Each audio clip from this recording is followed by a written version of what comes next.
We're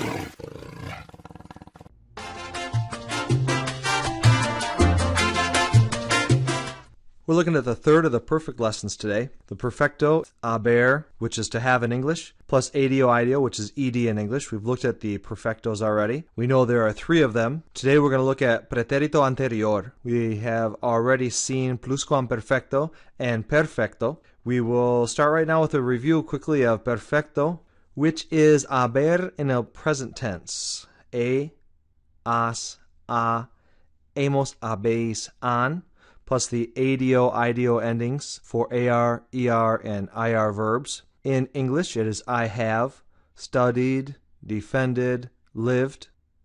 The pluscuamperfecto is haber in the imperfecto. Había, habías, había, habíamos, habíais, and habían, which is I had, studied, defended, and lived.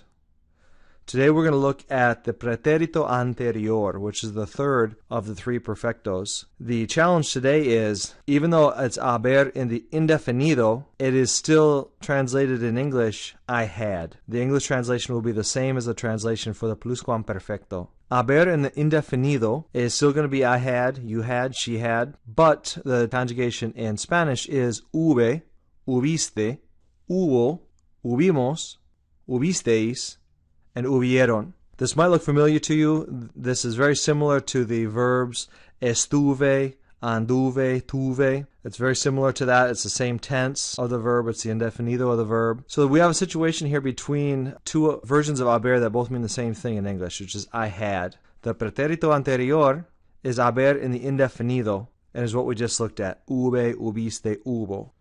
Haber in the imperfecto is había, habías, había, and they both mean I had. So what's the difference? The real difference is one of these is not used very often anymore, and that's the pretérito anterior. The one that's used most often is the pluscuamperfecto. If you want to say I had already done something, this is the one that you're going to use. I had studied, you might hear someone say hube estudiado, but 9 times out of 10 you're going to hear había estudiado. So that's going to be kind of the difference, whereas they both exist, they've both been used for the last 400 years, but one has kind of fallen out of use, and the pluscuamperfecto is now the one that's used most often, if you want to say I had done something. That sums up our lesson for the day. It's a pretty straightforward lesson between the three perfectos. We have pretérito anterior, which is haber in the indefinido. Hube estudiado, which means I had studied. The second perfecto is pluscuamperfecto, which is haber en el imperfecto. Había estudiado, which also means I had studied, and this is the one that's more common between the two as far as usage in everyday life.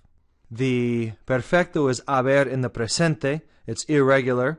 It's has, hemos, habéis, han, and instead of I had done something, like the first two are, the pretérito anterior and the pluscuamperfecto, this is I have. I have studied, I have tripped, I have walked. That's our lesson. That sums up the three perfectos. We're going to have one more in this series that's going to have to do with irregular past participles, which we'll look at next.